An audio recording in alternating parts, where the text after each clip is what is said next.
Reminds me so much of Micah Parsons when he came out of Penn State because he was an off the ball linebacker that they used exactly the same in sub situations. And the bottom line for Micah Parsons and Jalon Walker to me, even though he was an off the ball linebacker, what he did best was rush the quarterback. This kid's 21 years old. He's a third year junior. He's got all kinds of upside. I think the only limitation is a defensive coordinator with lack of creativity because this kid can play all over the ball. I think he's the next level linebacker, edge rusher in the NFL. And if you got to chase Jaden Daniels all over the place, this is the kind of kid I want doing it, whether it's off the edge, which is what I think he's going to be. NFL Draft Deep Dive. Today we are talking about Georgia's defensive end slash linebacker Jalon Walker. In today's NFL, players of Walker's skill set are extremely rare and sought after in this league. He is a difference maker on defense, capable of affecting the run and the pass. He's incredible at spying quarterbacks and staying in plays. He is always locating the football. As a linebacker, he is capable of covering tight ends and running backs out of the backfield, but to me, that is not his strong suit. As a pass rusher, he has elite burst and rare bend around the edge. He never gives up, he understands leverage, and he always has a pass rush plan. He's also special at locating the football and following a quarterback. Today, I'm going to break down his strengths and weaknesses, what he would bring to an NFL team, specifically the Chicago Bears, and much more. Let's go ahead and get right into it. Jalon Walker is 6'1", 243 pounds. He has 32-inch arms and 10 and 1/4 inch hands. Overall, he has a 79 and 7/8 wingspan. Actually, almost 3 inches longer than Will Campbell's, even though he's 5 inches shorter. We're going to go ahead and read his strengths and weaknesses directly from Dane Brugler's The Beast. First, his strengths. He has a long, cut-up physique, and he fills out his uniform well. He's a twitched-up and loose-jointed athlete who can turn the corner. He displays a promising feel for rush angles to leverage gaps. He rushes forward with lean and power in his hips to uproot and drive blockers backwards. He flashes violence in his hands to swipe away the reach of blockers. He has an easy weight transfer and changes direction with ease. He uses his long arms to stack and shed blockers in space. He's effective at working the edge and staying underneath blocks. Despite his size, he still holds up well against the run. He shows off explosive closing speed as a quarterback spy and when chasing down backside runs. He's experienced all over the defense with coverage snaps. He actually blocked a punt in 2022 and played on punt coverage in 2024. He was chosen to represent Georgia on the SEC Leadership Council in 2023. He's the son of a coach, and Georgia's coach praises his character. Kirby Smart said you're not going to find a higher quality kid in any organization. Ryan Poles loves that kind of stuff, and Kirby went on to say he's unbelievable in what he stands for and what he represents and how he works. This is a guy who sounds like a Chicago Bear. What are his weaknesses? He's undersized for regular edge work by NFL standards. He's simply 6'1", guys. This is not a guy who's going to come in and set the edge like Montez Sweat. He's also going to struggle at times against bigger bodies at the point of attack. He's really good at working his hands and feet together and coordinating them, but he still needs to add more creativity to his pass rush moves.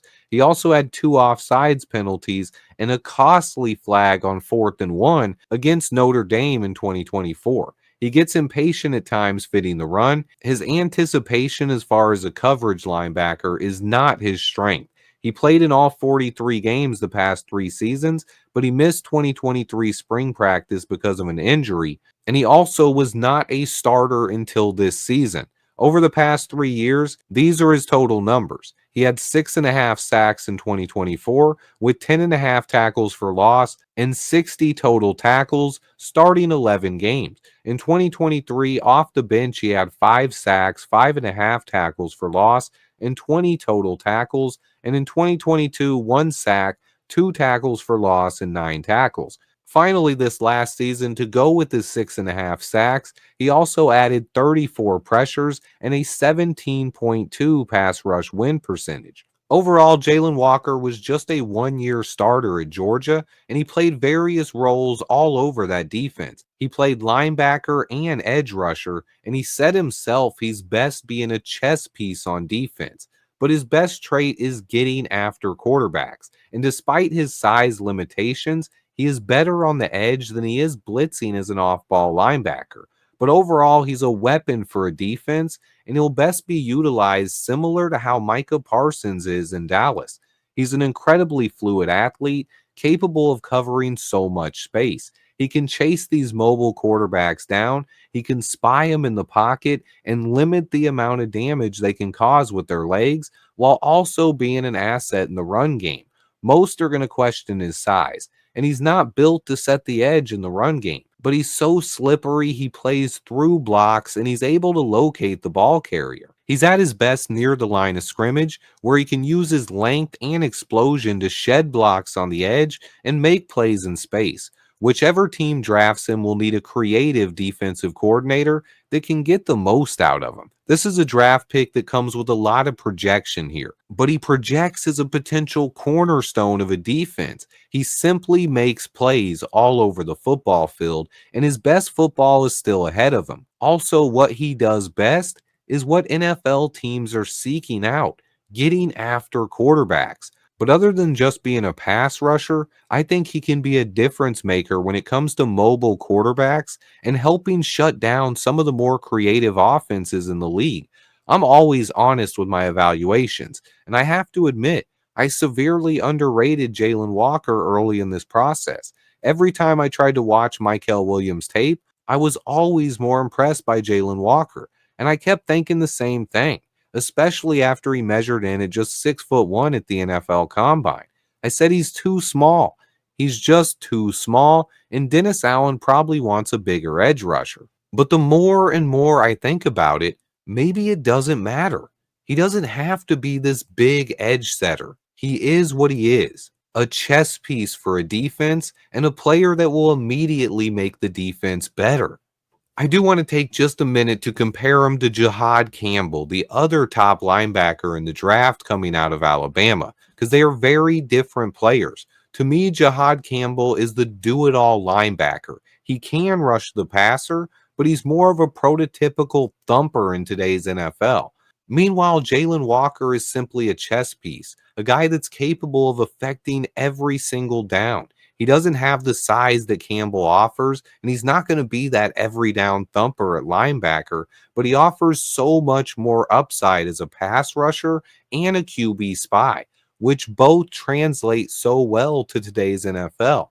With the amount of mobile quarterbacks there are in the league, a guy like Jalon Walker is a chess piece that a smart defensive coordinator is going to use against offenses and counter their biggest strength.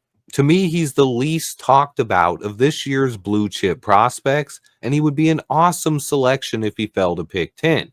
The biggest issue with Jalon Walker is going to be getting past the Panthers at pick 8. Most mock drafts have him going there. But this is a guy who, despite his size, looks like a difference maker in the NFL.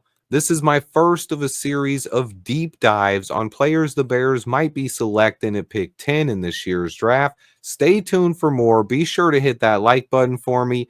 And until next time, bear down.